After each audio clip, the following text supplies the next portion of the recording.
I have received emails and I have received notifications on Instagram about this subject, and it makes sense. Most of my followers and most of the people that look to me for advice or just any type of wisdom, they look like me. And by look like me, I mean there's other black women that are also child free that don't have a voice, and they feel alone and they feel unheard, and I want to give a shout out to them. I'm a black woman, I'm child free, and trust me, I get it. Don't ever change for anybody, don't ever trade your soul, don't even listen to him, he don't know nothing at all, try not to get too involved, but really it's breaking my heart, how you keep changing for him, never forget who you are, butterfly. Growing up black, it wasn't just about the fact that I'm black, it was the fact that I'm a woman. It's the fact that I was brought here under really weird conditions, and I have to follow these weird traditions. It's almost cult-like, but it's culture. Like, I wasn't allowed to say a certain something or do a certain something simply because of my skin color. It's almost traumatizing. And on top of that, I was in a very controlling Christian household. I'm pretty sure almost every black woman that's been on my page and has been on other people's pages, they grew up in a very religious household. And it doesn't have to be Christianity. It could literally be any religion. But they were very strict because, like other cultures, anything of African descent, they go way too far with their traditions. And by too far, I mean they get so controlling, and they get so indoctrinated that some of their kids, even, this sounds really dark, they kill themselves, or they run away, or they turn to drugs, or they turn to the streets. They have all this mishap going on, and all of it started with the fact that my skin looks like this. So top all of that up with me growing up, becoming a woman, and learning more about me, myself, my mind, my body, everything. And me knowing at just 13 that I didn't want to have kids. But that's also part of the culture. So you don't have kids, people just automatically think you don't have them because you can't have them. Or they think you have some type of medical issue. Or they think something's wrong with you. Or they think that you're gay or lesbian or whatever. You're weird. And not only that, I've been diagnosed with a lot of stuff, and then people will even say it was because I was diagnosed with whatever I was diagnosed with, the reason why I don't have kids. Not having it in mind that I just decided not to. And even people on the internet, which is really weird. I don't see how a stranger can fix their mouth and say anything to me. Like, you don't know me. But even people on the internet, they always say, you know, you really are a very angry person, and you're just another angry, mad black woman. Every time I try to voice my opinion, every time I try to put my foot down, every time I demand respect because I give it to others, I'm mocked, I'm made fun of in my community, I'm made fun of everywhere. If it's not me being black, it's me being a woman. And if it's not me being a woman, it's me being child free. Like, I can't win. I'm not saying it's a war between who has it worse, but I'm black and I'm a woman, and I'm speaking for other black women or other black people. And it's super frustrating being brought up in this brainwashing, and even you question things yourself. You see, my whole life, I was always told that something was wrong with me and that I was strange and that I would never amount up to something. And anything I ever wanted, I would never have it. Because I look like this. And I was like, okay, I can't control that. I can't control I came out black. And then I grew older. I grew into a teenage girl, very lost teenage girl, that was very broken from a lot of mishaps that happened to her. She gave up on life. She didn't want to be here, to be honest with you. But her eyes were open. She noticed a lot about herself. She learned a lot about her experiences, and she took those and she gathered them and she learned from them, and they helped her into her adulthood. Okay, and she got past the whole black woman thing. Now she's having to fight battles because people are after her because she doesn't want children. So I can't control that I was born black. I can't control that I was born as a female, but I can control the fact that I have a choice of being child free. So that's why I don't care. That's why I don't make a big deal about people bullying me because I'm child free, because that was my decision. That's just something I have to deal with. But when you make fun of me for being a woman or for being black, that's on you. That shows how ignorant you are. That shows how asinine your thought process is. But then again, it also makes you really strange and weird to be so fixated on the fact that I'm a black woman that doesn't want children. Like, I get it. It's normalized because in my community, if you don't have one kid, you have a bunch of them. Or you accomplished a lot because you had kids. Or you're this martyr mommy. Or mammy. Or you're wise and you know a high level of love that other people do not know because you pushed a whole baby out of your womb. Or you bought a baby here through birth. Like, even now, it just doesn't sit right with me how I can be judged 3 different ways. I can be judged because I'm black. I can be judged because I'm on the spectrum. I can be judged because of the things I've gone through and I endured.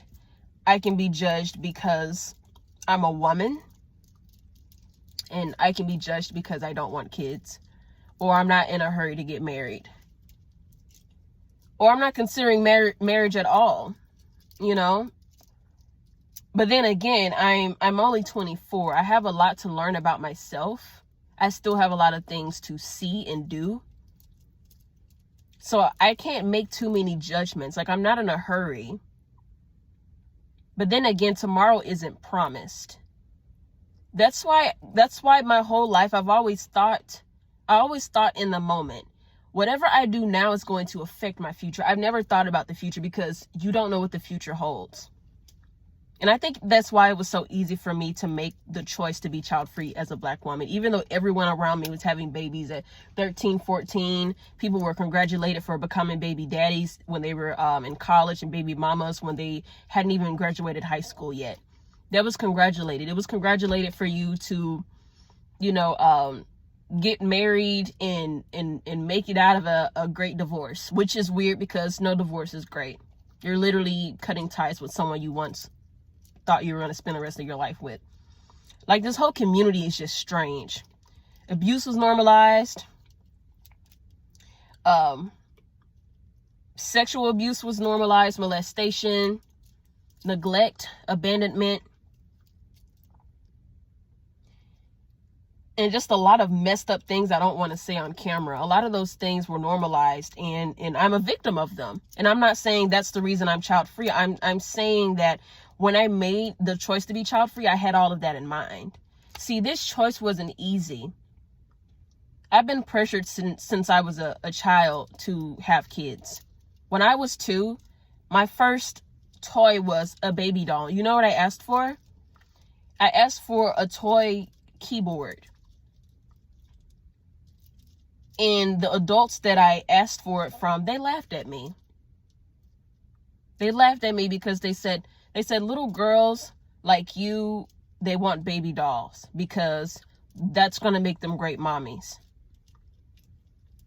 And people are probably wondering, that's a load of bullshit. You don't remember being 2. I remember a lot of things. A lot of things I don't want to remember, I remember them. Because that's how indoctrination works. When the victim's being indoctrinated and brainwashed, it's pretty hard to get that out of their heads. That's just how indoctrination works. So I grew up knowing that I didn't want them, but it was always drilled into my head that I was going to have them whether I wanted them or not. I was going to pass on childhood trauma. I was going to be the next generation of generational curses. And you know, I had one old lady, and it makes me shake. It gives me chills till this day. I think I was 20, and I was in a very dark place in my life, and I remember her just looking at me, and she's like, you know, you're a very strong young lady. I've never seen this lady a day in my life. I was out in the park just sitting there reading a book, had my earphones in, listening to music, and she tapped my shoulder, and for a second I thought she wanted some money, but she was like, you're a very strong young lady. You know, you're gonna break some generational curses. I'm like, what are you talking about? She's like, yeah, you're gonna break a lot of generational curses, and it's all gonna start with the way you choose to live your life. And I'm thinking to myself, this is so stupid. I'm thinking to myself, did my mom send her to me? Has this woman been following me? Is she a stalker? You know, but I'm a nobody. What is she stalking? Just this random little old lady. But even now at 24, it still freaks me out because I'm wondering, why did she tell me that? What was the purpose? Because after she said that, she said, I believe you're going to do it. I believe you're going to break some generational curses. I believe you're going to change your life around, and you're going to be really happy in the end. And she just got up and left. And I just remember taking my earphones out and looking down at my phone and just turning everything off because I had to sit there and think. Because you don't just walk up to random strangers and say something like that. And like, even now, if I could find where she is, if I could see her one more time and ask her what she meant by that, I don't know what I would do. I'd probably cry. I don't know what I would do. Because I'll be 25 this year, and it's still on my mind. It's still fresh, like it happened yesterday. And it really dawned on me that I am breaking a lot of generational curses. A lot of things I'm deciding to do now, people back then, or the generation before me, they couldn't do, or they didn't know they could do, or they just chose not to do it. And here I am making these big life-changing choices that affect me in a really positive way. And a lot of people in my family can't say that. A lot of them, even the older ones, say that if they could turn back time, they would do things a lot different. I'm not just talking about having kids. I mean a lot of things. Like marrying really young, not going to college, not traveling the world, not doing all these things they were capable of doing.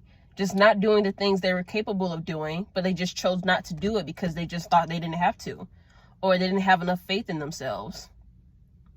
Or maybe children held them back, or maybe family held them back. And a lot of them are even angry that I have the opportunity to do those things and they can't. So it kind of comes in the form of jealousy. And there's nothing I can do about that because I didn't ask to be born. But I'm here, and I'm only going to get this once. So I'm thinking maybe I'm going to do it right. I'm going to do it the way that I see best fit. Kids or not. I don't see kids in the picture, but it's crazy to me how I'm seen as less than a woman, less than a black woman, for that because I'm not having children. See, to me, not just now, but outside of being called the N-word, outside of being spit on, outside of being abused and mistreated by everyone around me, I get the most hate for simply not having children. See, I was told the only reason why I'm here is to serve a man and to have his babies, even if it's 8, 13, 20 babies. I'm only here for that. I'm not here to bless those around me. I'm not here to be happy. I'm not here to be content with my life. I'm not here to do great things. I'm just supposed to reproduce and serve a man. That's it. And there are some women that want that. Like, outside of me being black, I'm still a woman. There are women that want that. They want to have a man's baby and they want to serve him in those babies, and that's it. They don't want to have their own identity because they don't even know what that is. They want to be housewives or stay-at-home moms. And that's cool for them if that's what you want, I guess, but that's not what I want. And I'm weird for that. And I accept that. You know, it took years for me to accept myself. I accept the fact that I'm different. I accept the fact that I'm black and I will be black till the day I die. I accept the fact that I'm a woman. I accept the fact that I'm child-free. And I accept the fact that I'm healing from a lot of things that I haven't even told you guys. You only know the tip of the iceberg. You don't know my whole story. The world doesn't know my story. No one knows my story until I tell them. And if you think I told you a lot, you're sadly mistaken, because there's more. Like an OxyClean commercial. But wait, there's more. There's literally more. It's just I'm not ready to share that yet. I don't want to pass on any trauma. I think that was one of my main concerns, outside of just simply not wanting a child and seeing childbirth and carrying a child as disturbing. At least for me, I would be disturbed if that was me. Aside of me being brainwashed as a Christian, aside of all those things, I didn't want to pass on trauma, because I feel like it's bound to happen. Even if you go to therapy, the trauma's still there. See, therapy doesn't cure your trauma. It doesn't make it just go away. It helps you maneuver and manage your life despite having it in your life. Like, going to therapy doesn't get rid of your depression. It helps you manage your depression. See, people had this thing back then where they thought that if something was wrong with you, they could burn it out of you, or they could electrocute it out of you, or they could melt it out of you, or they could whip it out of you. Like, they could do whatever they needed to get it out of you. Like epilepsy, mental diseases, you know, all that other stuff. Being gay. They could burn and electrocute and fire that stuff out of you. Right? But times are different now. Now you have therapy. And again, that does not cure you. It's all about managing. And as a black woman, I'm still a human. I still have dreams. I still have thoughts and values. I have things I like and don't like. I have things that I'm interested in and not interested in. I have things that piss me off and things that make me so freaking happy. I want to scream at the top of my lungs. I'm a human. I don't think I'm special because I don't have kids. I don't think I'm better than other women. I don't think I'm a better black woman because I don't have kids. I simply don't have them, and I don't plan on having them, and that's okay. It makes me grateful that there's others like me. I just wish that we weren't put under a bad light because we don't want children, or we can't have children. Because I'm still a woman at the end of the day. Me not having kids doesn't take away the fact that I have a womb. It doesn't take away the fact that I have organs inside of my body, and I have a mind to think with, and I have a life to live. But child-free black women, I hear you guys. You guys are my sisters. You guys are mother figures, aunties, your best friends. I love you all. I hear you. I respect your choice. You're still a woman in my eyes. You're still a person, and I know that it's really hard being in your position, and then there's other half of you that just don't give a damn, and I love that for you. Keep doing your thing. Just know that I love you and I hear you and I respect your choice. So I think that's all I want to talk about today as far as that goes. I don't think I'll do a part 2. I said all that I wanted to say. My it's been emptied now. So I guess I'll just see you guys next time. But take care, drink some water, eat something, and get some rest. Peace.